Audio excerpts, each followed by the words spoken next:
Good morning. Welcome to Up to the Minute. I'm Todd Duplantis, and we are live at the HCCTV studios this Wednesday morning. It is Wednesday, May the 8th.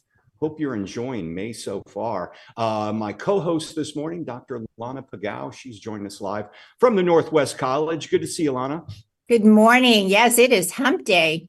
We're halfway there. We're halfway to the weekend. Going to be a big weekend, of course, around the city of Houston. I'm just hoping this weekend we don't have any rain. That's what I'm hoping for this weekend. I was wondering, where's the sun? I haven't seen the sun in, feels like forever. Well, I can deal with, it's nice to have the sun out, but I can deal with those cloudy days because they're nice every now and then, but just the rain. Well, let's just go without the rain today or this coming weekend. We'll try that out. Graduations are underway. Lana, we had our graduation for the text chase last night, and we've got VAST coming up on Friday, the main commencement a week from Friday. So this is a big couple of weeks here at HCC. Yeah, this is always a busy time of the year for HCC. Always. Well, we were going to keep you informed with the graduations. We'll talk about that later in the newscast. But we want to thank everyone who's watching us this morning on Facebook Live and YouTube. We're here just about every Monday through Friday, except for days when we have graduations. Okay, next week we're going to be off a couple of days. We'll talk about that. But Mondays through Fridays, 10 a.m. live. But Lana, they can also catch us on social media anytime and on HCCTV. Yeah, we are live on the Houston Community College District Facebook page, not HCC, and we're on YouTube. We're also on X, LinkedIn, and on HCCTV at noon, 5, and 10 p.m. Monday through Friday. So, Lana, you knew that HCC has a spa, right? And we do services for our students, faculty, staff, and the community as well. And we train, people who will work in these spas, a lot of our students. And this morning, we were welcoming back someone who's important to HCC's cosmetology team. It's facial lab leader, Dr. Alissa Jongh is joining us. Good to see you, Alissa. How are you? Good morning, everyone. I'm doing fabulous. Thank you for having me. Yeah, we're enjoy having you here all the time. And I was mentioning to some people this morning that HCC has a spa that people can visit. So I know you're going to tell us all about that and more in just a few minutes. Sounds good. I can't wait to share. All right. We'll see you shortly. Lana will be with you in about 10 minutes. First off, we're commemorating Asian American Pacific Islander month and Good Works Wednesday. And we have someone here in studio who travels to Vietnam every year to help those in need. Hannah Kirby is on the board of directors in the iLazaro charity. Welcome to the show, Hannah. Thanks for being here this morning. Thank you for having me, Todd. Exciting day. The first time here in the studio with you guys. Yeah, well, we enjoy having you here. And I know we want to hear more about the work you're doing, but tell us a bit about the history of the charity itself. So the charity was founded in 2015, and our emphasis is on the 4 most basic human needs: education, water, shelter, and medical needs. Now, living here in the States, I think we take it very casually that we have clean water at our disposal. Around the world, and particularly I would imagine in Vietnam, it's not very commonplace. How hard is it for people over there to get wells and get clean water, especially in the rural areas? It is very difficult. So in the big cities, of course, you have water, and it's not the best quality, but you can bathe and brush your teeth, whatnot with it. But in the rural areas, I found out when I first donated, I just donated $2,000 thinking like, okay, great. I thought it would be a little water pump we're donating to. And I saw pictures, and it was this full-on water well filtration system. And I asked the directors then, what were you using before this water well was built? And they showed me a picture of a retention pond, in which this retention pond was used for agriculture. So toxic chemicals, fertilizers are leaching into the water, and they're using it to bathe, brush their teeth, do their laundry, and boil and drink. So you can raise money and build wells in these communities, and you're not just building the wells. You have to get the water out of the ground, and you have to filtrate it as well and purify it, I would imagine, as well. For people looking to donate, how do those wells work, and what's the cost on them? The wells range anywhere from $2,000 to $8,000, depending on the complexity of the landscape. So in the mountainous areas where water is quite difficult to get, you have to drill quite deep, so Right. they're more expensive. But what's amazing about iLazaro is that since 2015 until date, we've built over 450 wells, supplying over 1 million people with clean water. Well, that's what I was going to ask. How, for one of these wells, how large of a community does it supply water for? Anywhere from a few hundred people to thousands. Wow. And I mean, you think about that for, $2,000 to $8,000, getting clean water for that price is it's invaluable to those people. Oh, completely. And we just take for granted some of these people to get clean water are bicycling, walking miles with jugs on each side, Right. and having to take it back to their home and village. Now, how does your charity assist children in need as well? So multiple ways. One, orphanages are prevalent in third world countries, and the level of poverty in these orphanages is just very devastating. So we work to fund orphanages, fund education for orphanages, and fund education in schools and small villages so that you can break the cycle of poverty. I know you provide a lot of other things for people. I know, I think it was last year, y'all provided a bunch of wheelchairs for people in need as well, didn't you?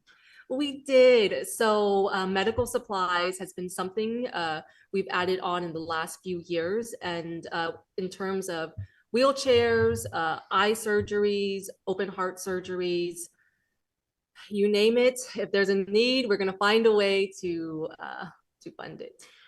You also work with volunteers primarily, and you're on the board of directors. How do people get involved with this if they want to do that? So, it's funny because I feel like as a college student at one point in time, you think, I don't have any money, I don't have resources. Yeah. There's just no way I could contribute to a nonprofit, but that's actually quite the opposite. So I was very fortunate. I took my first trip to Vietnam for a nonprofit trip in 2015 when I was first starting college. Mm-hmm. And that trip shaped the rest of my life. That trip formulated who I am today, because I knew when I saw that level of poverty, I have to do something and I have to be someone so that I can go back. And for college students now, I wish I had known. It's very simple. Yeah. $25 can buy a pack of noodles and rice to feed a family for an entire month. Wow. $185 can buy a water storage tank. That's 200, actually it's 2,000 liters. So people can store clean water and use it for their farming. And if people so chose to champion a well or a home, you can build a home for $2,000 or a well for, average $4,000. You've been going out there since 2015. I would imagine over those years, you've met many people. A lot of them probably touched you. Can you think of one or two particular stories of whether it's a child or an older person or somebody that you were able to assist that really struck you? Oh gosh, in my younger years, I would often take out children to go eat from orphanages, because it was important to me that even if our interaction was so short, that they knew, hey, someone cares. So Right. Keep going, keep doing you, keep going to school, be the best at school. But one of the one moments that really stood out to me was I was going to a convenience store to pick up some, I don't know, water. And these kids were in there and they were like, can you please buy me something? Can you please buy me something? And, I could tell they were, children that were just very skinny and Right. they needed some food. So I said, sure, pick out something, whatever you want. Being that they were 5, 6, 7 years old, I thought they would pick candy. Yeah. Instead, they picked milk from the dairy section. And they asked the woman at the counter, does this milk have sugar in it or not? Because they were trying to find sugar-free milk. And the woman refused to help them. So I read the label. I said, this one's a sugar-free one. And then we bought it. And it blew my mind that these children, they could have anything they wanted, chips, candy, you name it. And they chose sugar-free milk. I mean, things we take for granted in this country is just amazing. You've got kids over there that just want some milk. I mean, when you think about it. To raise money for this charity, do you have events or any type of benefits or anything like that coming up? We do, in fact. So this year, our charity has moved to a new board of directors to bring in younger leadership so that we can sustain ourselves. Our director is actually here in studios. though you cannot see her. But our events are coming up.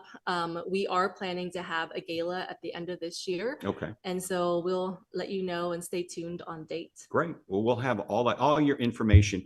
iLazaro Charity is the name of the charity itself. We'll have all the information in social media. And if students want to get involved, they can contact you directly, right? Yes, please. Whether it's for nonprofit or profits, one of the best ways to network is through nonprofit, because you can find a mentor. You can do good things. You can feel good about championing a project. I know, even $25 might be a lot for a college student. That's 2 meals at McDonald's, right? So it doesn't matter if, you don't have the money. Even if you just have the time, the talent, marketing, PR majors, website development, SEO, come talk to me and we'll find some sort of position, an internship, something that could help a student grow into their profession, as well as do something good at the same time. Hannah Kirby joins us. She's with iLazaro Charity, and we will have all their information in our social media post after the show. Thank you for being on the show. Thank you, Todd. All right, we're going to turn things over to you, Lana, talking about aesthetics and facials and spa treatments, all those cool things that HCC has to offer. Yeah, we are going to talk to Dr. Alissa Jongh. She is the professor of facial aesthetics for the Consumer Arts and Sciences COE. Welcome back to the show, Alissa. Thank you so much. I'm glad to be here. Besides your HCC work, you have a spa, skincare line, and a podcast. Can you tell us about those? Sure. Yeah. So I own a dental spa with my husband. He has a dental side. I have a skincare side. Patients love it. They don't have to go anywhere else. They can get their teeth cleaned and have their face looking fresh for their smile. I also have a skincare line. It's a medical grade, like post-procedure, because we do lasers and things like that. So it's a medical grade line. And then my podcast, I love it because it's all about helping people look and feel beautiful through natural health. And so I started it back in 2018, and I'm about to launch some new sessions this summer. And it's all about just helping 10 million people look and feel beautiful from the inside out. No, that's great. So let's talk about the Glam Squad and what you do with them. So our Glam Squad is our cosmetology students and our facial students and lash students, and they come together in barbering. They come together and volunteer in the community to help others. So sometimes we might do, like at the HCC Halloween Fest, we'll do kids face painting, or for Bridget's Hope, sometimes they'll bring graduates in from their program when they're doing a recovery program, and we'll do makeup and like a makeover for them, which is fabulous. And then we also do the HCC fashion show, coordinating with the fashion department, and it is wonderful. Our students do the hair and makeup, and of course the fashion students run the whole show and do the looks. And so it's a really nice collaboration for our students. That's great. Who doesn't like a good makeover, right? Yeah. So it's registration for most departments. How's it going for you all? What's it like? It's a little different in our department, only because we have to follow TDLR guidelines in addition to HCC. So it's an exciting time. It's a busy time, but our students have to register with their W number, and then they have to come in and fill out a packet for our department. And then permission numbers can be given to them as long as they followed all the TDLR guidelines. So we're here to help. We have staff that's there to help. We want to make sure all the students have the opportunity to get registered, and we just can't wait. It usually fills up by the end of May. So someone who's interested ought to get busy. Wow. Yeah, I can imagine that program is filling up. But, the aesthetics estheticians, I would imagine that's very popular right now. It is. Yeah. It's if you asked me that 10, 12 years ago, most people didn't know what an esthetician is, but now people understand that skin is the largest organ in the body. And so, you've got to keep that healthy. It's related and tied to everything else. So we're really excited and proud of our students. We have 17 facial students graduating and giving them a shout out. Woohoo! Can't wait to see them at graduation. So for those who want to get in your program, are there scholarship opportunities or is financial aid available to them? Yes. So for the facial program, we do have financial aid available. They just have to fill out their FAFSA, of course. And then the HCC Foundation has scholarships. There's the Eagle Scholarship. I looked on the website earlier and I saw hundreds of different types that they can apply for. So they can look on the HCC scholarship page and so many opportunities for them to find extra funding. There is a lot of money out there. Students just have to go and look, honestly. It's true. And I think enough people don't think they can qualify or they don't know. And so I'm so happy that HCC has that scholarship page where they can see all of the different options available to them. Okay. So you just mentioned graduation is upon us with a new lineup of grads this year. Have some of them already passed their board exams to work in the industry? So my students grades just got released and their TDLR hours got released. So they'll be able to register for that later this week and possibly into the next week. I do have some students though that are cross-trained, meaning that they already went to cosmetology and got their license, then they came back to do facial. So they are working. I also have some in my program that were massage therapy licensed already. So they're working. They're just waiting for their aesthetic boards, and then they'll also add facial onto that. So you still have a former student working at HCC. Is that true? Can you tell us about her?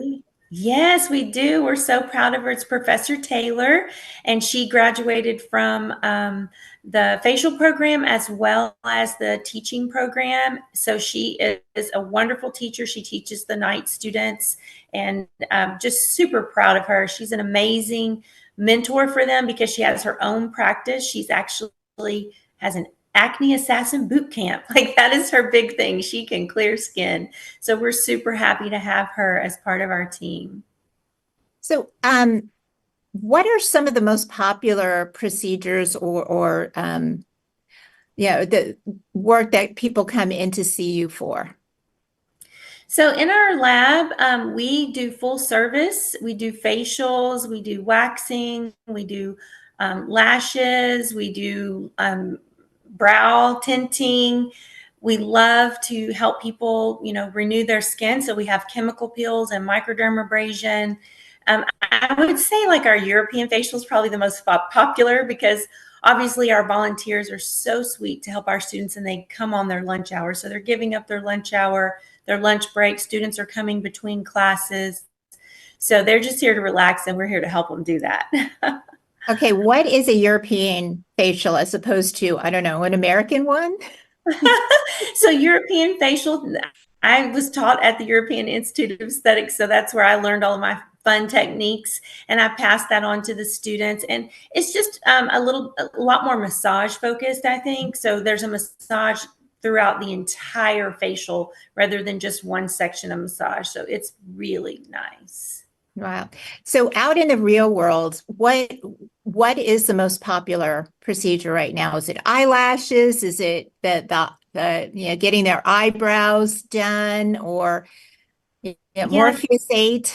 I think lashes have been really popular in the last few years. Right now, the hot topic is brow lamination. So that's kind of where things are going right at this moment, which is quite fun. But, there's so many different types of spas and services out there. So I think it just depends on, the type that you visit. But yeah, lashes and brow lamination are hot. No doubt about it.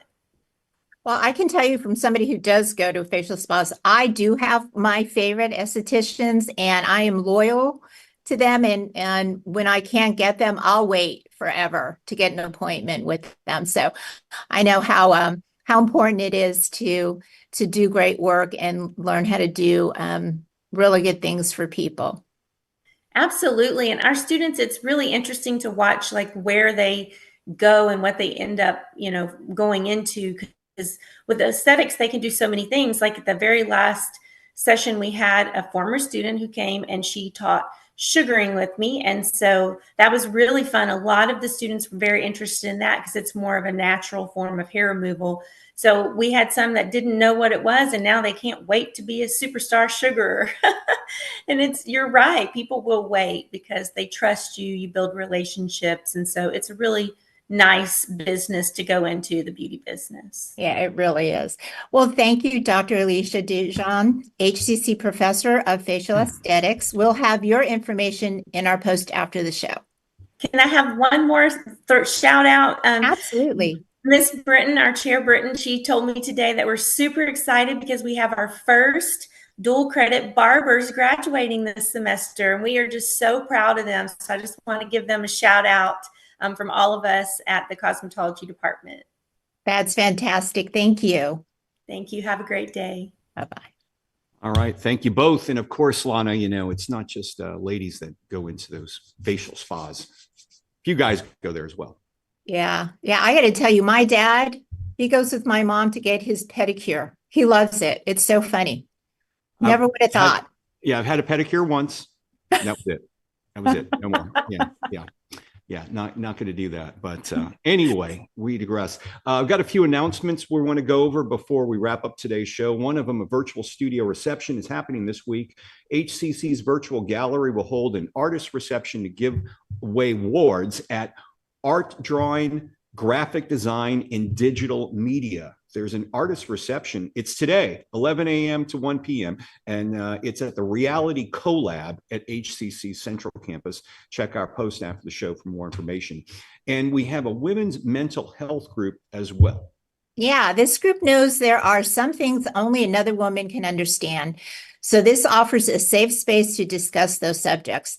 And they are meeting today, which is Wednesday, May 8th, from 3 to 4 p.m. at HCC Central, the Harmon Building. And we'll have more information after our show.